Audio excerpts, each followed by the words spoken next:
जिस महान उद्देश्य को लेकर आपका यहाँ पदार्पण हुआ है, वह उद्देश्य क्या है?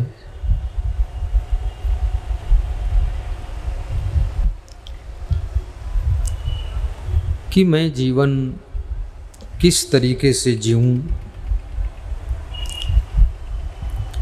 जिससे कि जीवन में सुख मिले और दुख मिटे।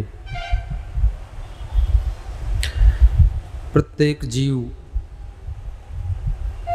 सुख ढूंढ रहा है। क्यों? क्योंकि दुखी है। सभी के जीवन में विचित्र विचित्र दुख है, लेकिन सभी दुखों का मुख्य कारण अज्ञान है। अज्ञान के कारण दुख विकसित होते हैं। ज्ञान का प्रकाश होते ही दुख का अंधकार दूर हो जाता है। सदगुरु कबीर साहब ने बहुत सुंदर रामायणी प्रकरण में कहा है कि ये जियरा तय अपने दुखें संहार, जेह दुख व्यापी रहा संसार। हे जीव, तू अपने आप को संभालने की कला सीख। जिसको स्वयं को संभालना आ जाए, स्वयं को कंट्रोल करना आ जाए, स्वयं पर नियंत्रण करने की शक्ति आ जाए, वह व्यक्ति अपने दुखों को सुख में बदल सकता है। ऐसी मनुष्य के पास में बहुत बड़ी शक्ति है। मनुष्य हाथी को संभाल लेता है, घोड़े को संभाल लेता है, बैल को संभाल लेता है, मनुष्य गधे को भी संभाल लेता है, और मनुष्य दूसरे मनुष्यों को भी संभालता है। लेकिन जब मनुष्य को स्वयं को संभालने की बाजी आती है, तब हार जाता है। मनुष्य के भीतर कंट्रोल करने की क्षमता भी बहुत है। मनुष्य ने जितनी गाड़ियां बनाई हैं, सब में ब्रेक लगाया है। छोटी सी साइकिल में भी छोटा सा ब्रेक है, कार में ब्रेक, जीप में ब्रेक, ट्रक में ब्रेक, बस में ब्रेक, ट्रेन में ब्रेक, एरोप्लेन में भी ब्रेक है। जहाँ रोकना हो रोक देता है। सभी गाड़ियों में ब्रेक लगाने वाला इंसान अपने जीवन की गाड़ी में ब्रेक लगाना भूल जाता है। जब इसके अंदर काम वासना का वेग आता है, तब ब्रेक नहीं लगा पाता है और गलत काम कर डालता है। क्रोध का वेग आता है तो भी ब्रेक इसका कमज़ोर हो जाता है। लोभ का आवेग आता है तो भी ब्रेक कमज़ोर हो जाता है, और अहंकार अंदर उठता है तो भी ब्रेक नहीं लगता है। जिसके जीवन में ब्रेक अच्छी तरह कंप्लीट है, अंदर वासना उठती है ब्रेक लगा देता है, क्रोध उठता है उस पर ब्रेक लगा देता है, और ब्रेक उसी का सही लगता है जिसके पास में विवेक होता है, और विवेक हमेशा सत्संग से उदय होता है। इसलिए विवेक प्राप्त करो तो ब्रेक लगेगा। मनुष्य का मन बहुत ही तेज है। सोचने की क्षमता, विचारने की क्षमता बहुत है। कबीर साहब से किसी ने प्रश्न पूछा कि भजन क्या है? तो कबीर साहब कहते हैं, मन की तरंग मार लो बस हो गया भजन। आदत जरा सुधार लो बस हो गया भजन।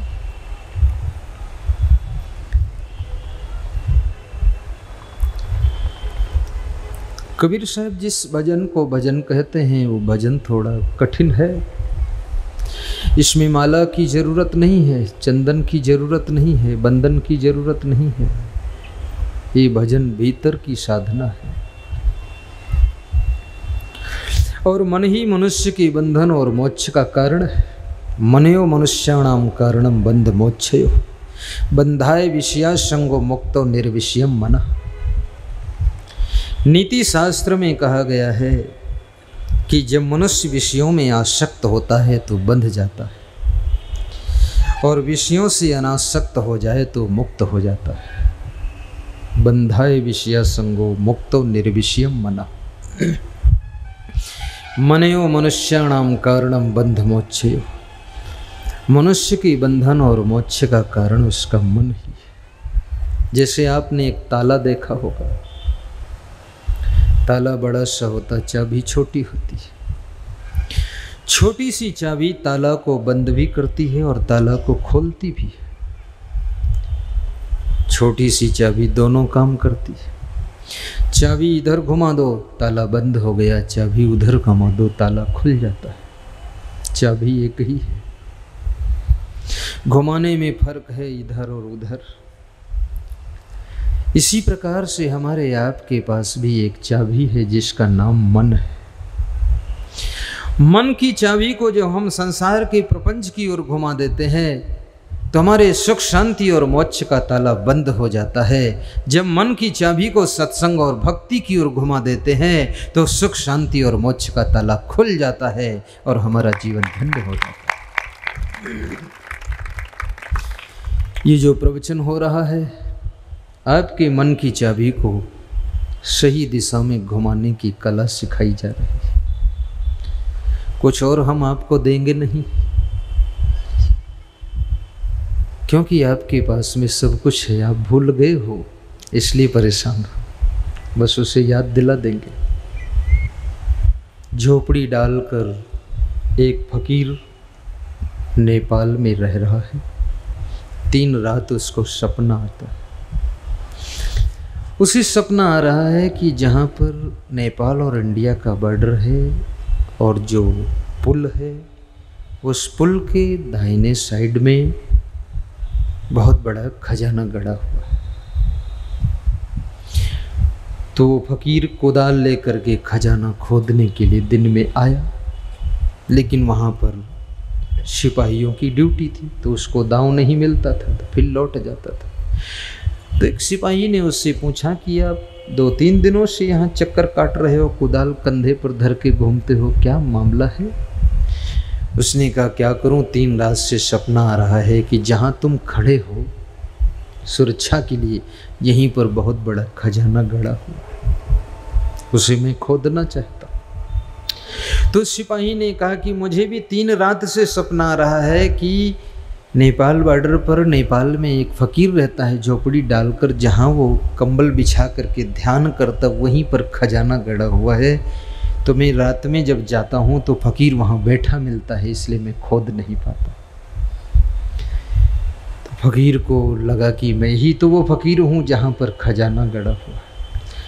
फकीर कुदाल लेकर के उल्टे पांव वापस आया, बोला कि हम जहाँ हैं वहीं पर खजाना है। भाइयों और बहनों, सुख का खजाना, शांति का खजाना, आनंद का खजाना धन में नहीं है, पद में नहीं है, अधिकार में नहीं है, कुर्सी में नहीं है, ना तो बेड में है, ना अच्छे कपड़ों में है, ना फैशन में है, ना कार में है, ना अहंकार में है। सुख खजाना तुम्हारे भीतर है। तेरे ही अंतस्थल में सुख का सागर लहराता है, पर तू विपन्न हो करके दर दर ठोकर खाता है, दर दर ठोकर खाता है। सुख ढूंढ रहे तुम वन में, गिर गहवर के कंदर में, पर पता नहीं तू पाया वह है तेरे अंदर में, वह है तेरे अंदर में।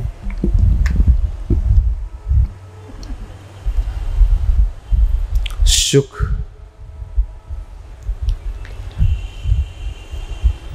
बाहर नहीं है। आप एक चीज का विचार करो, बचपन में तुम कितना खुश रहते थे, बहुत प्रसन्न रहते थे। तुम्हारे पास कोई अधिकार नहीं था, कोई अहंकार नहीं था। कहीं भी तुम बैठ जाते थे, कहीं खड़े हो जाते थे। तुम्हारे पास तिजोरी की चाबी भी नहीं थी, लेकिन खुशियां थी। ज्यों ज्यों तुम्हारी उम्र बढ़ी, तुम्हारा अधिकार भी बढ़ा, अहंकार भी बढ़ा, धन भी बढ़ा, पद भी बढ़ा, सम्मान भी बढ़ा, लेकिन धीरे धीरे खुशियां समाप्त हो। कभी कभी तुम ज्यादा परेशान हो जाते हो तो अपने बचपन की याद करते हो कि वो दिन ज्यादा अच्छे थे, अब बहुत झंझट में पड़ गया। लेकिन फिर भी लोग कहते हैं मैंने बहुत बड़ा विकास किया। सच पूछो तो तुमने अपनी बचपन की खुशियों का भी विनाश किया, बचपन की भी खुशियों का विनाश किया है। बचपन में खुशियां क्यों थी? क्योंकि तुम्हारे भीतर सरलता थी, तुम्हारे भीतर विनम्रता थी। सरलता सुख को जन्म देती है, विनम्रता शांति एहसास कराती है।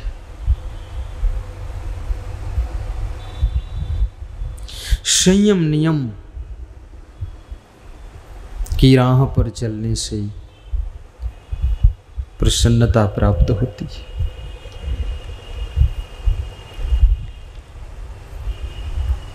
कन्फ्यूशियस चीन का बहुत बड़ा दार्शनिक था। कन्फ्यूशियस के मित्रों ने पूछा कि आप खुश क्यों रहते हो, आप प्रसन्न क्यों रहते हो? हम सब इतना खुश नहीं रह पाते, प्रसन्न नहीं रह पाते, लेकिन तुम खुश बहुत रहते हो। तुम्हारी खुशियों का रहस्य क्या? तुम किसी को प्रसन्न ज्यादा देखते हो, तुम्हें लालच आता है कि हम प्रसन्न क्यों नहीं। और दुनिया की सबसे बड़ी संपत्ति प्रसन्नता है। अपने स्वभाव को सुधारिए, आदतों को सुधारिए, कर्मों को सुधारिए, प्रसन्नता मिलेगी। आज आदमी की जिंदगी में ज्यादातर टेंशन है, तनाव है, चिंता है।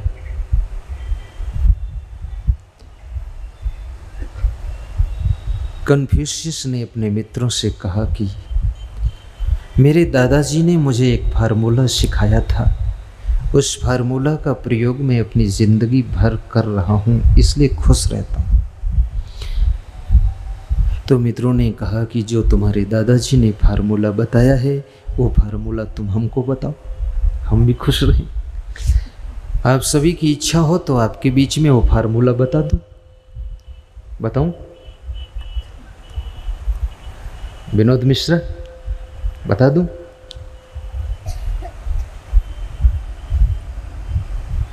महिलाओं से पूछूं, बताऊं? सबका आदेश है। बहुत सरल फार्मूला बताया। कन्फ्यूशियस ने कहा कि मेरे दादाजी जब बहुत बुजुर्ग हो गए तो एक दिन मुझको बुलाया, कहा बेटे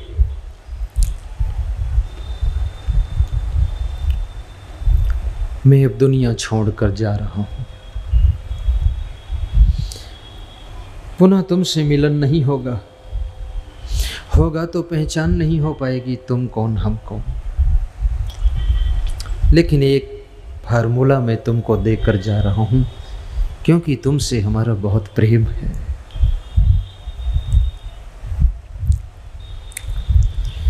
कन्फ्यूशियस ने कहा कि मैं चौंक गया कि कौन सा फार्मूला, दादाजी बताएंगे? मैंने बहुत ध्यान से पूछा, दादाजी जरूर बताओ। उस फार्मूले से रिस्पांस क्या आएगा? बोले उससे तुम पूरा जीवन सुखी रहोगे, प्रसन्न रहोगे, खुश रहो। और इस फार्मूले की खोज सभी को है कि मैं सुखी रहूं, प्रसन्न रहूं, खुश रहूं। खुशियों के लिए ही सब कुछ तुम करते हो। इंसान अच्छा भी करता है तो खुश रहने के लिए, प्रसन्न रहने के लिए, शांति पाने के लिए, सुख पाने के लिए। बुरा भी करता है तो भी सुख के लिए ही बुरा करता है कि इससे भी सुख मिलने की संभावना है। अपना अपना आइडिया है। किसी को ऐसा लगता है बुरा करने से सुख मिल जाएगा तो बुरा कर देता है, किसी को आइडिया है कि अच्छा करने से सुख मिलेगा, वो जिंदगी भर अच्छा करता रहता है। तो आज वो फार्मूला आपके बीच में बताऊंगा जिससे मनुष्य की जिंदगी भर सुख और शांति रहती है।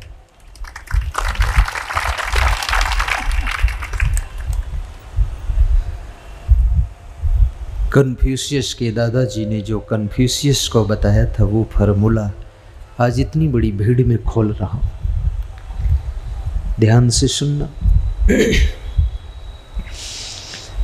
कन्फ्यूशियस ने कहा, मेरे दादाजी ने मुझे बताया कि बेटे, कभी कभी जिंदगी की राहों में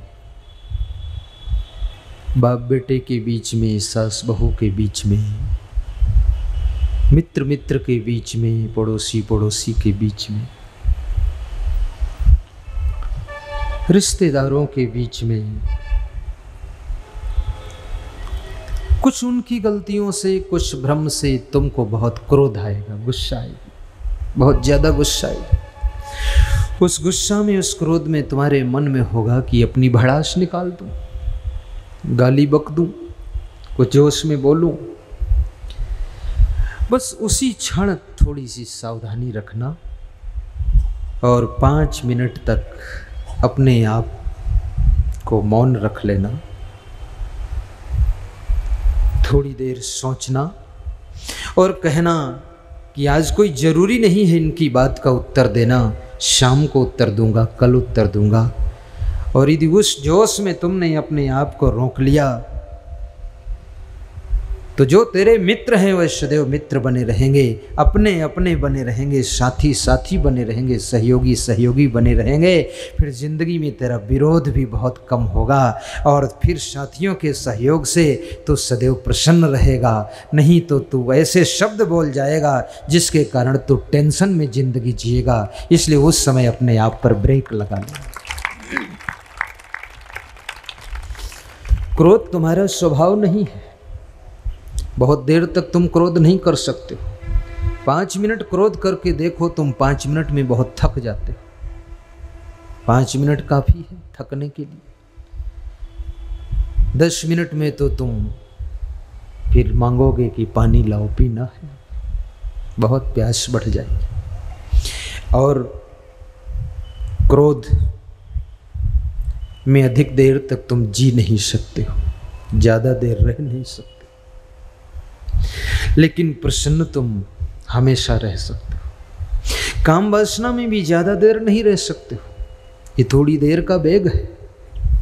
इसलिए कृष्ण अर्जुन से कह रहे हैं कि अर्जुन, तुम शांति चाहते हो, सुख चाहते हो। अर्जुन ने प्रश्न पूछा भगवान श्री कृष्ण से। क्या प्रश्न है? कि हे भगवान, संसार में सुखी कौन है और योगी कौन है? श्री कृष्ण अर्जुन से कह रहे हैं, अर्जुन, भगवान उवाच शक्नोति है यह सोढ़ुम, मुस्कुरा कर, प्राक शरीर विमोक्षणात् काम क्रोधोद्भवम वेगम सहयुक्ता सह सुखी नरा। ध्यान दीजिएगा, आप चाहे सर्विस करते हो, चाहे खेती करते हो, चाहे नौकरी करते हो, चाहे आप व्यापार करते हो, चाहे राजनीति करते हो, इन चीज़ों की सबको जरूरत है। शक्नोति है यह सोढ़ुम प्राक शरीर विमोक्षणात्। श्री कृष्ण कहते हैं, अर्जुन, जो मनुष्य इस शरीर के नाश होने के पहले पहले, अर्थात मृत्यु के पहले, मरने से पूर्व, अर्थात जीते जी जीवन में ही इस शरीर में उठे हुए काम क्रोध के वेग को, काम क्रोध के जोश को सहन करने में समर्थ हो जाता है। इस वेग को सहना पड़ता है। कोई तुम्हारे सामने गलती करता, उल्टा पलटा करता है, जोर से क्रोध आता है, लेकिन उस क्रोध के वेग को सहन करना, नियंत्रण करना बहुत कठिन हो जाता है। शरीर में उठे हुए काम के वेग को, काम वासना का वेग उठा, 1 मिनट तुम चूक गए, बहुत बड़ी गलती हो सकती है, चरित्र खो सकता, दाग लग सकता, कलंक लग सकता। और दुनिया के सभी दाग धोने के लिए कंपनियों ने साबुन बनाए हैं, लेकिन कलंक का दाग धोने के लिए आज तक कोई कंपनी ने साबुन नहीं बनाया है। जल से पतला कौन है, कौन भूमि से भारी, कौन यज्ञ से तेज है, कौन का जल से कारी। जल से पतली कौन चीज है, धरती से भारी क्या चीज है, आग से भी ज्यादा तेज जलाने वाली क्या चीज है, और कोयला से भी काला क्या है, काजल से भी काला क्या है। जल से पतला ज्ञान है, पाप भूमि से भारी, और क्रोध यज्ञ से तेज है, कलंक काजल से कारी।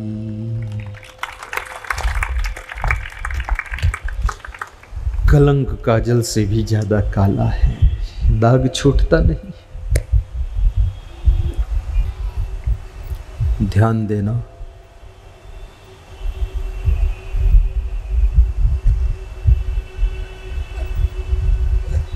कलंक का दाग बहुत कठिन दाग है।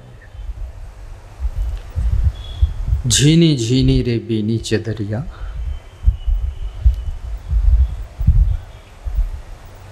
कहीं कबीर हम जतन से ओढ़ी, ज्यों की त्यों धर दीनी चदरिया। आपको जो ये चादर मिली है, इसको बड़ी जतन से संभालना, ज्यों की त्यों धर दीनी चदरिया। शकनोती है यह सोढ़ुम प्राक, शरीर विमोच छड़ात, काम क्रोधोद्भवम बेगम सहयुक्ता सह सुखी नर।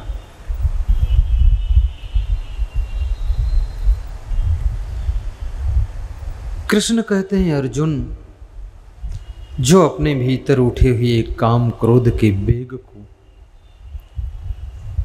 सहन कर लेता है, रोक लेता है, वही सुखी होता है और वही योगी कहलाता है, और उसी को साधु कहा जाता है, वही महात्मा होता है। सहनशीलता तप है। और एक मजे की बात यह है, अपरिचित लोग तुमको कुछ कहें तुम सह सकते हो, दूर के लोग कुछ कहें तुम सह सकते हो। दिल्ली में जाओ, तुम्हें कोई गाली दे, तुम सह लोगे, चले आओगे हंसते हुए। लेकिन तुम्हारे घर में कोई कुछ कहे तो सहना कठिन है। दिल्ली के जिस आदमी ने तुमको कुछ कठोर कहा है, अपमान किया है, उसने कभी तुम्हें चाय नहीं पिलाई, नाश्ता नहीं कराया, सम्मान भी नहीं किया। तुम्हारी पत्नी तुम्हें रोज चाय पिलाती है, बिस्तर लगाती है, कपड़े धोती है, झाड़ू लगाती, सब मेंटेन करती है। अगर कभी थोड़ा कठोर डांट दे तो उसको धन्यवाद देना और सह लेना और कहना कि 20 दिन प्रेम किया है तो एक दिन थोड़ा सा नाराजी भी कर दिया, कोई बात नहीं। कितने पतियों ने जहर खाया है, कितनी पत्नियों ने जहर खाया है।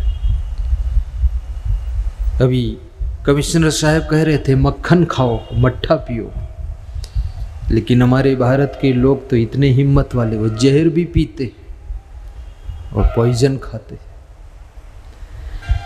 एक आदमी ने जहर पिया लेकिन मरा नहीं, तो उससे किसी ने पूछा तुमने जहर क्यों पिया? बोले पहले शंकर भगवान से पूछो उन्होंने क्यों पिया था। मेरे देश का भगवान भी जहर पीता है, इसलिए हम पीकर आजमा रहे हैं कि जहर में क्या होता है।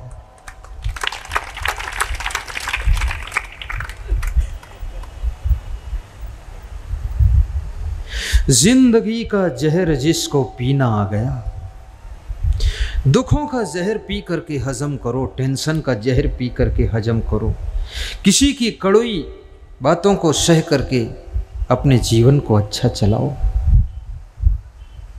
अपने शंकर भगवान के गले में सांपों की माला देखी है। हमारे देश में कोई ऐसा देवता नहीं जो सांपों की माला पहनता हो, केवल शंकर भगवान। जय जय श्री शंकर, कांटा लगे ना कंकर, सांपों की माला, बिच्छू की कुंडल।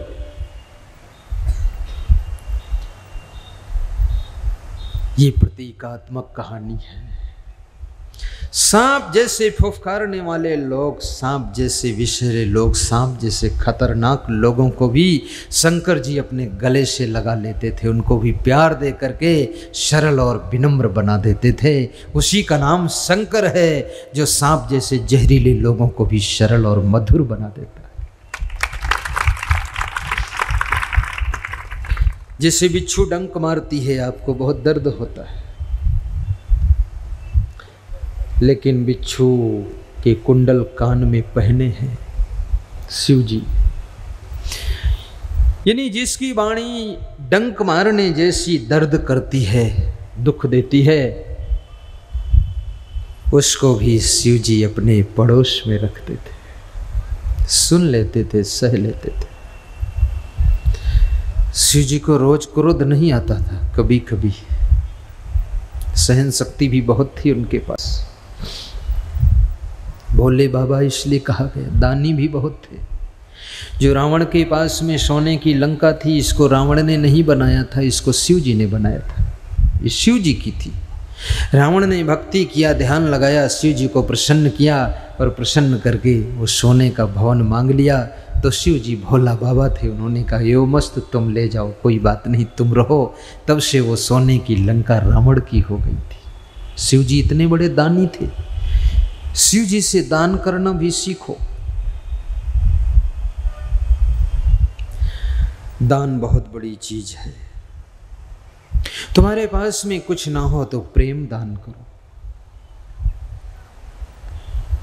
और प्रेम दान एक ऐसा दान है जो घट नहीं सकता, कितना ही दान करो। और प्रेम दान, सेवा दान अपने घर से प्रारंभ करो। माता पिता को प्रेम दो, सास ससुर को प्रेम दो, बहू बेटों को प्रेम दो। कभी किसी को जरूरत हो तो रक्तदान भी करो और समय दान भी करो, श्रम दान भी करो, थोड़ा सा सेवा के लिए मेहनत भी कर दो। जितना तुम श्रम करोगे, श्रम करने से अहंकार भी टूटता है, श्रम करने से बीमारी निकलती है। जिसके शरीर से पसीना कभी निकले ना, तो समझ लो भीतर भीतर बीमारी इकट्ठी हो रही है। पसीना निकलने का अवसर दो। सवेरे सवेरे की धूप का सेवन कीजिए, आपका स्वास्थ्य अच्छा रहेगा। हड्डी रोग विशेषज्ञ डॉक्टर अनिल वर्मा लखीमपुर के आयुष नर्सिंग होम में बैठते हैं, जेल के डॉक्टर थे। जेल में हड्डी टूट वाले बहुत आते थे, स्पेशलिस्ट आदमी। एक्सरा वक्सरा बहुत कम कराता, पकड़ के ही बता देता, दवा देता, ठीक कर देता। संतों के बड़े परम भक्त हैं, आश्रम आते हैं सत्संग सुनने। तो एक बार उन्होंने चर्चा किया, बोले मेरे मित्र की एक माँ थी, उठ नहीं पाती थी 6 वर्ष से। उन्होंने मुझे बुलाया कि इसको देखो क्या। मैंने पूरी ताकत लगाई, लेकिन वो माँ नहीं उठी। दवाई दिया, सब किया। तो मैंने फिर अपने और 2-3 मित्रों को बुलाया, वो भी हड्डी स्पेशलिस्ट थे। हमने कहा यार मामला क्या, हम लोग हार जाएंगे क्या? ये अभी उम्र ज़्यादा नहीं, उठती नहीं, लेटी रहती है, इसको क्या प्रॉब्लम? काम 3-4 डॉक्टरों ने डिस्कस किया। तो डिस्कस करके पूछा कि इसके शरीर में धूप कब से नहीं लगी? भले 10-12 साल से धूप नहीं लगी। बोले इसकी खाट उठा के धूप में रखो, खाली सिर छाया में रहे, धूप में रहना चाहिए। बोले दवाई भी चलाया और 6 दिन तक उसको धूप में सिकाई करवाया। 7वें दिन वो उठकर खड़ी हो गई। धूप न लगने से तुम्हारा शरीर बहुत वीक हो जाता है, इसलिए शरीर में धूप भी लगना चाहिए। क्योंकि शरीर तो तत्वों से ही बना है, पृथ्वी जल अग्नि वायु से बना शरीर।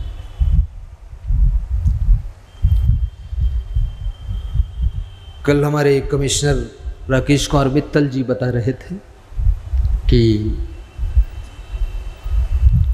कड़ी भूख लगने पर खाओ और भूख से कम खाओ। लेकिन हमारे हिंदुस्तान में तो भूख लगती ही नहीं है और लोग खाते हैं। भूख से कुछ मतलब ही नहीं है, खाना है। इसलिए बीमारियां बहुत है, दुख बहुत है, तकलीफ बहुत है। अंदर जठराग्नि जले तब कुछ डालो तो डाइजेशन ठीक हो जाए। और सेवादान, श्रमदान, समयदान, कहीं कोई सत्संग का समागम होता हो, उसमें जाकर के अपना सहयोग प्रदान करो। सदगुरु कबीर साहब कहते हैं, ये जियरा तय अपने दुखई संहार, जिह दुख व्यापी रहा संसार। हे जीव, तू अपने आप को दुखों के दलदल से संभाल ले। जो दुख संपूर्ण संसार में फैला हुआ है, राजा दुखी, प्रजा दुखी, दुखी रंक प्रभ भेख, धनवंत यो निर्धन दुखी, निर्णय करके देख।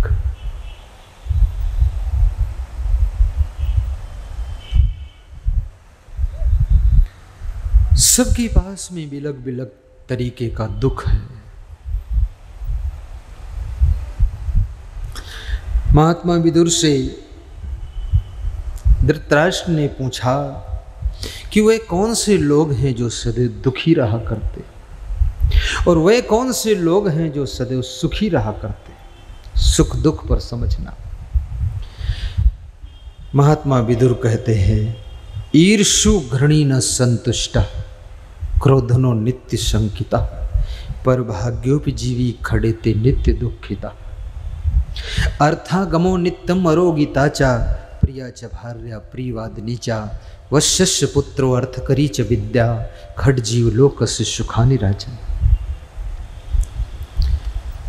अनर्थकम विप्रवासम गृहेभ्यः पापई संधि परदाराभिमर्शम, अस्तैन्यम पैशनम मद्यपानम चा, ना सेवते यश्च सुखी सदैव। विदुर जी कहते हैं, राजन, 6 चीजें जिसके जीवन में रहती हैं वो सदैव दुखी रहता है। ईर्षु, दूसरों से ईर्ष्या करने की जिसकी प्रवृत्ति है, किसी की उन्नति को देख करके जिसके सीने पर सांप लौट जाते हैं, किसी का ऊंचा अच्छा मकान देख करके जिसके सीने पर मकान का वजन लद जाता है। दूसरों से ईर्ष्या करने वाला, जलन करने वाला सदैव दुखी रहा करता है।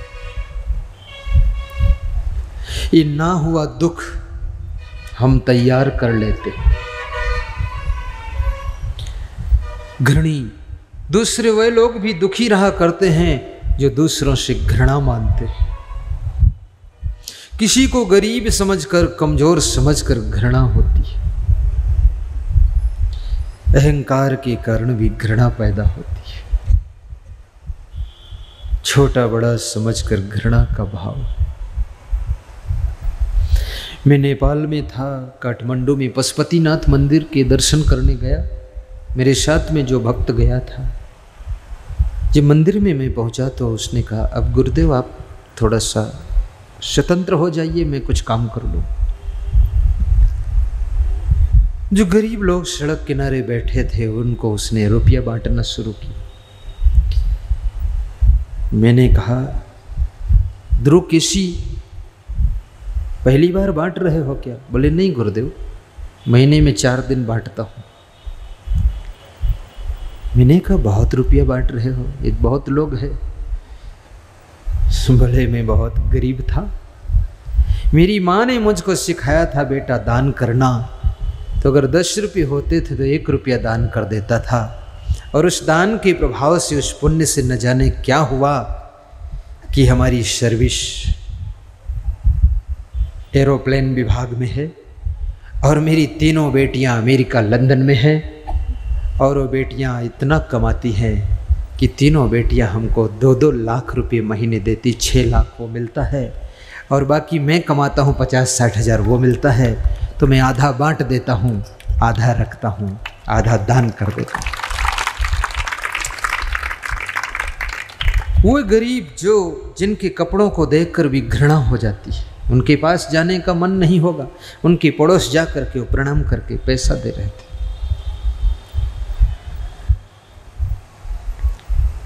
किसी गरीब से भी घृणा मत करो। गरीब के भीतर भगवान छुपा हुआ है। भगवान को भगवान के रूप में आपने कभी नहीं देखा है। भगवान जब मिलता है तो इंसान के रूप में ही मिलता है। मातृ देवो भव, पितृ देवो भव, अतिथि देवो भव, आचार्य देवो भव, श्वेता श्वेतोस्वर उपनिषद का मंत्र है कि जो माँ में देवी का दर्शन करता है, पिता में देवता का दर्शन करता है, अतिथि को देवता समझकर उसका सत्कार करता है, और आचार्य जो सद्गुरु हैं जिनसे आत्मज्ञान मिलता है, उनकी जो सेवा पूजा करता है, वो उसको चारों धाम का फल घर बैठे प्राप्त हो जाता है।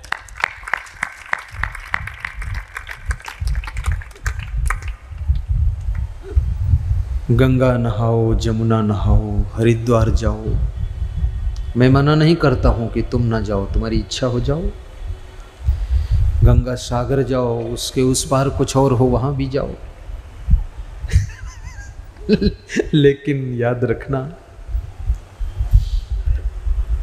एक आदमी मेरे साथ में मिनी बस में जा रहा था। उस समय हमारे पास में बस रहती थी।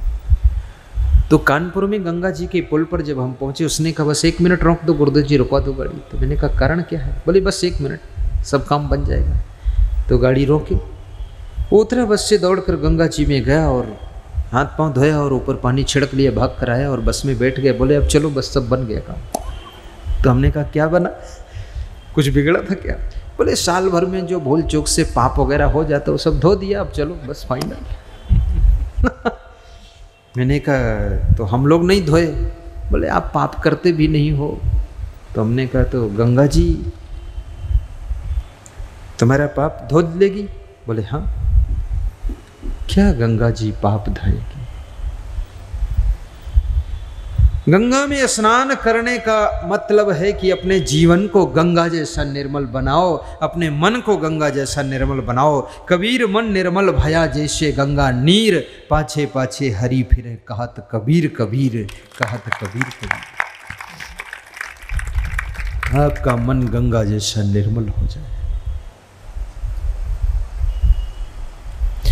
मैं एक कथा सुना रहा था आपको। एक महात्मा जी ट्रेन में जा रहे थे, बता रहा था ना, कथा छूट गई थी, भीड़ बहुत थी। महात्मा ने यात्रियों से पूछा आज बहुत भीड़ है, कारण क्या है? तो सबने बताया आज प्रयागराज की स्नान है, दशहरे की स्नान है, इसलिए भीड़ ज़्यादा है महाराज। बोले ये लोग क्यों जा रहे हैं आज? बोले आज की स्नान से जन्म जन्म के पाप धुल जाए। तो महात्मा ने कहा अगर गंगा जी में नहाने से पाप धुल जाएंगे तो गंगा जी में इतने पाप इकट्ठे होंगे तो गंगा जी उन पापों का क्या करेगी? तो यात्रियों ने कहा ये सवाल तो गंगा जी से पूछो, हमारा मतलब है अपना पाप धो देना हो गंगा जी की, चाहे दुर्दशा हो या कुछ भी हो जाने। लोगों को गंगा जी पे रहम नहीं है कि इतना पाप धोएंगे तो गंगा की क्या दशा होगी। लोग धोते जा रहे हैं। तो महात्मा गंगा जी के पास में गए, त्रिवेणी संगम में खड़े हुए और बोले कि आप में सब पाप दुनिया के लोग धो जाते, तो आप इस पाप को क्या करती हो?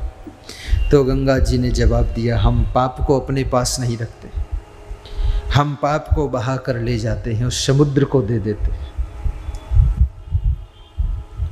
तो महात्मा ने जाकर समुद्र से पूछा, तुम पाप क्या करते हो? बोले, पाप के कारण मेरा पानी खारी हो गया है, नमकीन हो गया। तो पाप का स्वाद क्या नमकीन होता?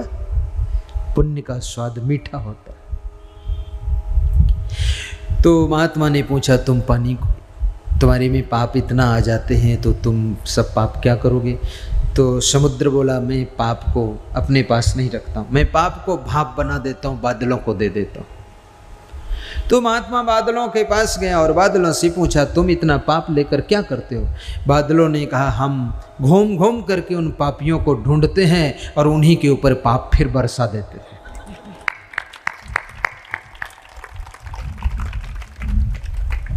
इस भ्रांति से बचो आप। असली गंगा, असली प्रयागराज तो सत्संग है। सुनि समझहि जन मुदित मन मज्जहि अति अनुराग, लहई चार फल अछत तनु साध समाज प्रयाग। असली दक्षिणा तो काम क्रोध लोभ मोह ईर्ष्या द्वेष की दक्षिणा है, बाकी दक्षिणा तो बाद की दक्षिणा है। असली दक्षिणा है अपने अवगुणों को गुरुदेव के चरणों में भेंट कर दो, आपका जीवन धन्य हो जाएगा, कृतार्थ हो जाएगा। इसलिए जब दान किया जाता है, अगर आप 100 रुपये दान करते तो 1 रुपया ऊपर से लगाया जाता है। 1 रुपया क्या है? 1 रुपये में 100 पैसा है कि हे गुरुदेव, ये 100 रुपये दान कर रहा हूँ, 1 रुपया ऊपर से दे रहा हूँ। इसका मतलब ये है कि एक अवगुण भी अपना साथ में दे रहा हूँ। 100% संकल्प लेता हूँ कि एक एक अवगुण बार बार दूंगा, तो एक दिन ऐसा समय आ जाएगा कि हमारा जीवन अवगुण मुक्त हो जाएगा और हमारा जीवन सुखी हो जाएगा। अवगुणों का दान भी करो। किसी गांव में कोई महात्मा गए तो उन्होंने 7 दिन भागवत कथा सुनाई और उसके बाद लोगों से कहा, आज एक एक अवगुण सबको दान करना। किसी ने मांस छोड़ा, किसी ने अंडा छोड़ा, किसी ने मुर्गी छोड़ा, किसी ने सिगरेट छोड़ा, बीड़ी छोड़ा, तम्बाकू छोड़ा, पुड़िया छोड़ा, गांजा छोड़ा। आदमी के पास में अवगुणों का लंबा चौड़ा स्टॉक है, 1-2 में क्या फर्क पड़ता है, दे सकते हो। एक आदमी पहली बार आया था, उसको भी लाइन में लगना पड़ा, नाम लिखा जा रहा था, तुम क्या छोड़ोगे? उससे पूछा गया, तुम क्या छोड़ोगे? तो उसने जवाब दिया, महाराज मेरे पास कोई ज़्यादा खास अवगुण नहीं है, तंग मत करो, पहली बार आया हूँ। तो महात्मा ने कहा, नहीं, छोड़ना पड़ेगा, संकल्प लेना पड़ेगा, यही दान है। तो उसने कहा, अरे मैं बीड़ी पीता हूँ, आज से छोड़ देता हूँ, चलो झंझट खत्म हुआ। आकर फंस गए सत्संग में पहली बार ही। महात्मा जी खुश हुए, सबने कुछ छोड़ा, लिस्ट बन गई, महात्मा जी विदा हो गए। 6 महीने बाद फिर उस गांव में आए, फिर राम कथा कहना था, भागवत कथा कहना था, फिर कथा हुई, फिर जांच किया, जिन्होंने जो छोड़ा था उन्होंने छोड़ा है कि फिर से पकड़ा है। इंक्वायरी शुरू हुई तो उस आदमी का नंबर आया जिसने बीड़ी छोड़ा था पहली बार, वो फिर आया सत्संग में। महात्मा ने पूछा कि तुमने बीड़ी छोड़ा था, लिखा है लिस्ट में, तो तब से बीड़ी तो नहीं पिया? बोले, सवाल ही नहीं उठता है, छोड़ने के बाद क्या पकड़ना है, थूकने के बाद उसको फिर से क्या चाटना है, और छोड़ने के बाद क्या पकड़ना है, त्याग कर दिया तो कर दिया। बोले, तब तो तुम बड़े महान हो। बोले, महान हूँ, बीड़ी जिस दिन से छोड़ा, संकल्प लिया, उस दिन से बीड़ी नहीं पिया हूँ, लेकिन महाराज आपकी कृपा से उसी दिन से सिगरेट पीना शुरू किया।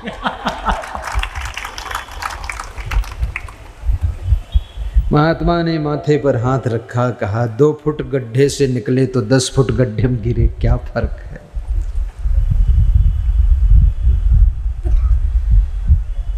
मैं आपसे कहूँगा, ये मांस मछली अंडा नशा शराब जुआ गांजा चरस तंबाकू बीड़ी सिगरेट सब त्याग करो। एक चीज और मजे की है, लोग अंडा भी खाते और मुर्गी भी खाते और मुर्गा भी खाते, फिर भी आप देखो प्रकृति में व्यवस्था, न मुर्गी कम हो रही, न अंडा कम हो रहे, न मुर्गा कम हो रहे। ये संख्या कहाँ से बढ़ रही है, स्टॉक कहाँ से रहा? पूरी बाढ़ मची है मुर्गियों की, मुर्गों की, अंडों की।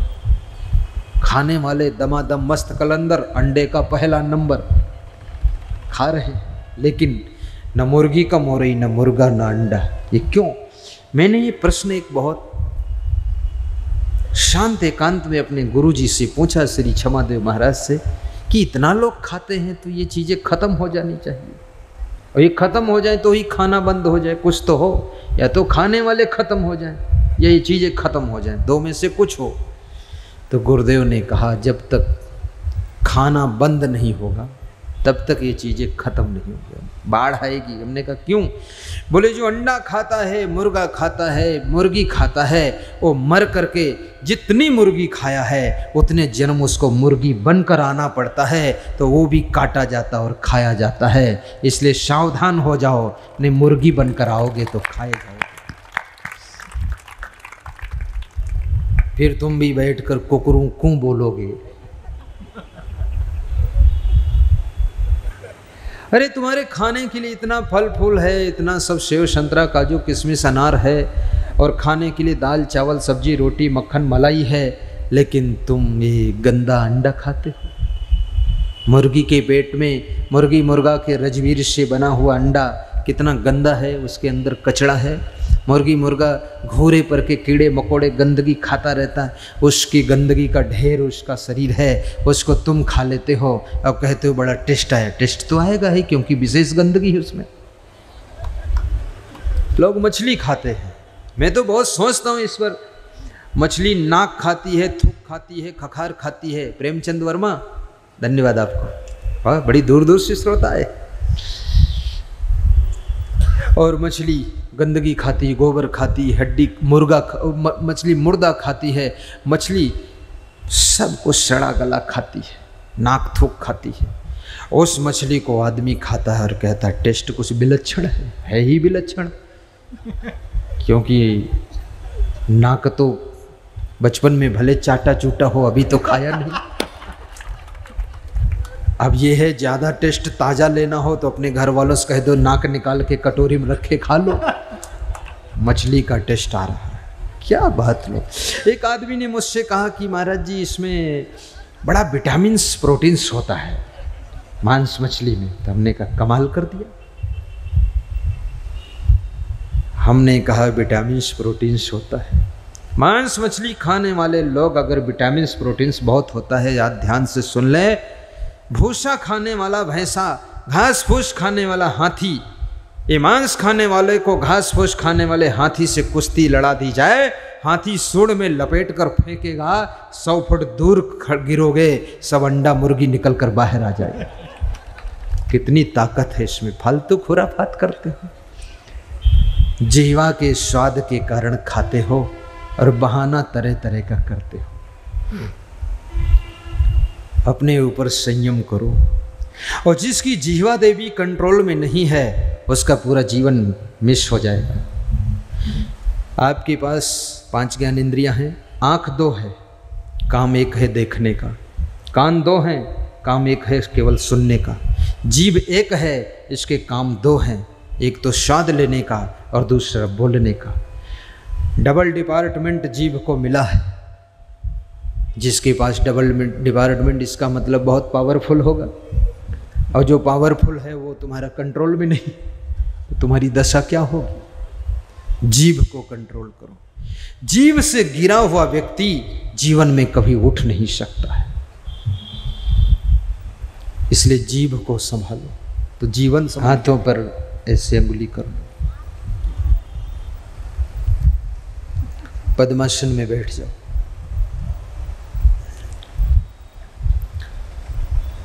सर्वे भवन्तु सुखिनः, सर्वे सन्तु निरामयाः, सर्वे भद्राणि पश्यन्तु, मा कश्चित् दुःखभाग् भवेत्। सुखी बसे संसार सब, सुखी बसे संसार सब, दुखिया रहे न कोई, दुखिया रहे न को। ऐसी मेरी भावना पूर्ण करो प्रभु सोई। ध्यान मूलम गुरुर्मूर्ति पूजा मूलम गुरुपदम मंत्र मूलम गुरुर्वाक्यम मोक्ष मूलम गुरु कृपा। शांति शांति शांति।